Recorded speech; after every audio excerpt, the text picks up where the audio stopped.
On va parler des médicaments en générique à l'occasion du lancement d'une nouvelle vague de campagne nationale d'information et de sensibilisation sur ces médicaments génériques. Les caisses d'assurance maladie de la région des Hauts-de-France font le point sur la situation actuelle, alors en France bien sûr, mais aussi donc dans la région, dans les Hauts-de-France. Pour en parler, Dany Sachi est avec nous, bonjour. Bonjour. Vous êtes pharmacien à la direction régionale du service médical de l'assurance maladie et Laurent Duplessis, bonjour. Bonjour. Sous-directeur régulation à la caisse primaire d'assurance maladie des Flandres. D'abord, un rappel quand même important avec vous, Dany Sachi. C'est quoi un médicament générique ? Alors, un médicament générique, c'est un médicament qui a la même composition qualitative et quantitative en principe actif, en substance active, que le médicament d'origine, dit médicament princeps. Il peut avoir une forme, une couleur, un goût, une consistance différente, mais il a la même efficacité, la même garantie de sécurité, les mêmes critères de fabrication et les mêmes contraintes et obligations qui s'imposent dans son parcours pour qu'il soit labellisé générique. Aujourd'hui, les Français dans l'ensemble, et même les nordistes, ont conscience de l'intérêt du médicament générique, les utilisent surtout ces médicaments ? Oui, je pense qu'ils les utilisent. Effectivement, 7 Français en moyenne, mais le chiffre est identique dans la région des Hauts-de-France.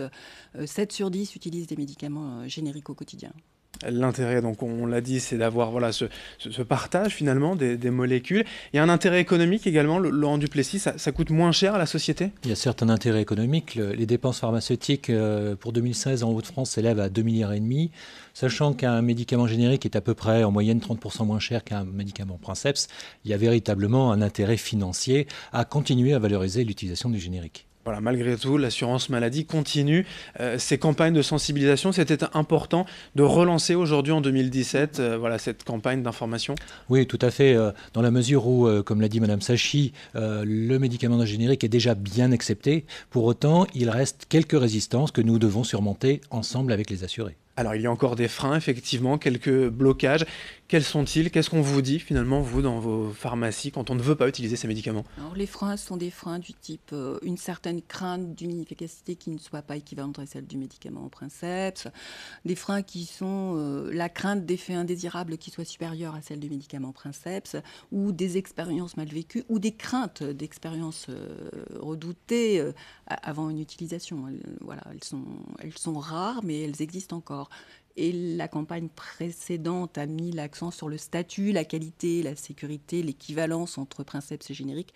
Cette campagne aussi a pour objet effectivement de rassurer les patients sur ces utilisations pour un usage qui soit plus confiant.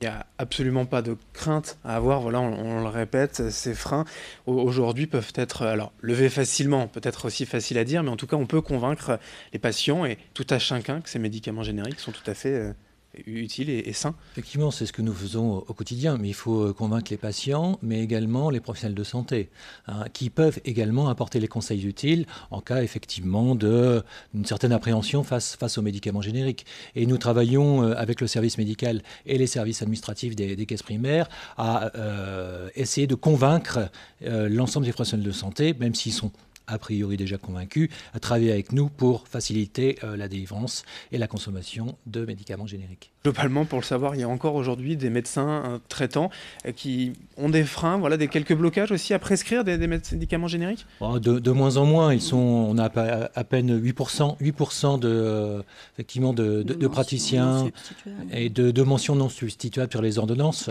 Je crois qu'il y a une forte pression de la part également des assurés, des patients, pour continuer à utiliser leur traitement habituel. Et c'est également ces médecins que nous devons convaincre afin qu'eux-mêmes puissent également convaincre leurs patients. C'était effectivement la question suivante. Cette campagne d'information, de sensibilisation, elle est pour le grand public, pour les administrés, mais aussi pour les médecins. Vous menez des actions directement auprès des professionnels de santé ? Nous menons des actions directement auprès des professionnels de santé. Effectivement, Monsieur Duplessis vous a parlé de la mention non substituable, qui est une mention qui est portée sur l'ordonnance par le médecin prescripteur et qui doit avoir un caractère tout à fait exceptionnel. Elle peut être effectivement de mise lorsque le patient présente une allergie connue, par exemple, à un excipient particulier qui fait que l'utilisation de ce médicament comportant cet excipient pourrait lui être préjudiciable. Mais c'est un cas très rare. Donc, pour les médecins qui ont une proportion de mentions NS importante, nous avons en ce moment une campagne d'accompagnement auprès de plus de 500 médecins prescripteurs de la région, un échange confraternel, médecin-conseil, médecin-prescripteur, avec un retour de sa pratique sur l'utilisation de cette mention. concrètement et également pour ce qui est de l'aspect économique et du remboursement, voilà, si on parle de la mise en œuvre du tiers payant, là encore pour les génériques, pas de problème, ça se passe bien. Non, aucun problème. Par contre, si le patient souhaite avoir le médicament Princeps, il doit honorer financièrement la dépense. Il sera bien sûr remboursé par sa caisse, mais il n'y a théoriquement pas de tiers payant possible. Cette campagne, combien de temps va-t-elle durer? Comment va-t-elle se matérialiser? On va la voir dans certains médias aussi, ou c'est directement chez les médecins? Non, c'est directement chez les médecins. D'accord. C'est un échange en face à face entre le médecin prescripteur et le médecin conseil. Voilà. Donc elle va se terminer en fin d'année 2017.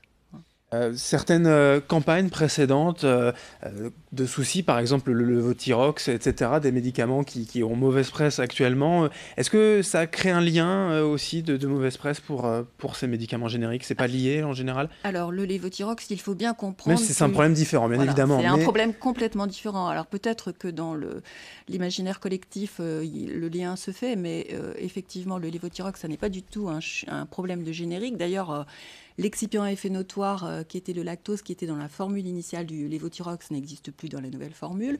Et les excipients qui sont présents sont des excipients que vous retrouvez dans le domaine courant, en alimentaire ou dans la plupart des produits. Donc voilà, vraiment pas d'amalgame à faire. Et se retrouve également dans bon nombre de médicaments génériques, donc qui ne posent pas a priori de problème particulier.